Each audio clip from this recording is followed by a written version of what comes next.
Hi மக்களே, எல்லாருக்கும் good morning. இன்றைக்கி பிரேக்ஃபாஸ்ட்டு மேக்ரோனி பாஸ்தா. இந்த பாஸ்தாவை நான் நல்லா தண்ணி கொதிக்க வச்ச பின்னாடி ஒரு ஸ்பூன் எண்ணெய் விட்டு பாருங்கள் ஒரு முக்கால் பதத்தில் வேக வச்சு எடுத்துக்கிட்டேன்.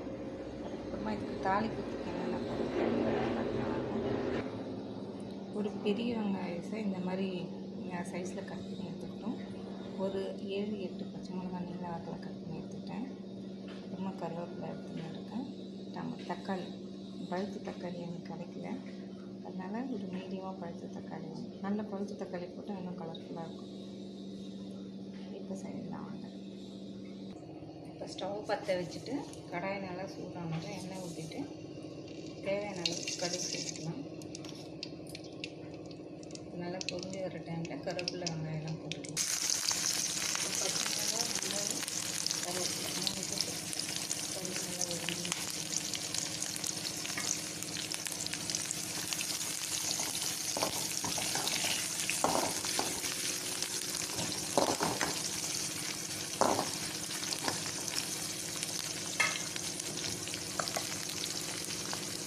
வதங்க கொஞ்சம் உப்பு சேர்த்துக்கலாம். வதங்கும்போது உப்பு சேர்த்து வெங்காயம் சீக்கிரம் வதங்கிறதுக்காக இப்போ தக்காளி வைக்கணும்.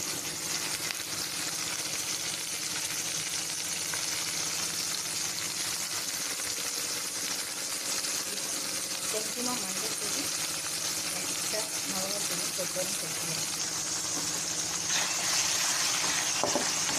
நல்லா கலர்ஃபுல்லாக வெந்துருந்துச்சு.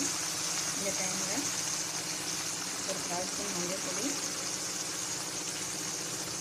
1/4 ஸ்பூன் மிளகாத்தூள், ஒரு 1/4 ஸ்பூன் பெப்பர் பொடி. காரத்துக்கு ஆல்ரெடி நான் மிளகா நிறைய சேர்த்துக்கிறேன். இருந்தாலும் ஃப்ளேவருக்காக கொஞ்சமாக பெப்பரும் ரெட் சில்லி பவுடர் போட்டு பாருங்கள் நல்லா வெந்து வந்துடுச்சு. இந்த டைமில் ஒரு பாஸ்தாவை ஆட் பண்ணிக்கிறேன். மேக்ரோனி பாஸ்தா எல்லாம் இப்போ இந்த இட்லி தோசை பூரி பொங்கல் இதெல்லாம் சாப்பிட்றோம். இன்றைக்கி ஒரு நாள் இது சாப்பிட்டா தான் என்ன ஆகும். வாங்க சாப்பிடலாம். ஒரு 5 நிமிஷம் சிம்மில் வச்சுருக்கேன். ரெடி ஆகிடுச்சு பாருங்க. ரொம்ப கலர்ஃபுல்லாக அழகாக இருக்குது. நீங்களும் வீட்டில் செஞ்சு சாப்பிடுங்க. ஒரு 5 நிமிஷம் இந்த மாதிரி சிம்மில் வேக வச்சுட்டு கொத்தமல்லி தூவி விட்டுக்கலாம்.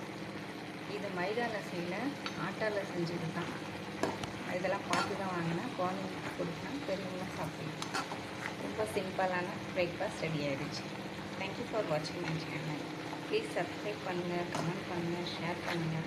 ஃபுல் வீடியோ வாட்ச் பண்ணுங்கள் ஃப்ரெண்ட்ஸ். என்னோடய ஷார்ட்ஸ்லாம் போகுது, ஆனால் வீடியோஸ்லாம் போக மாட்டேங்குது. ஹெல்ப் பண்ணுங்கள்.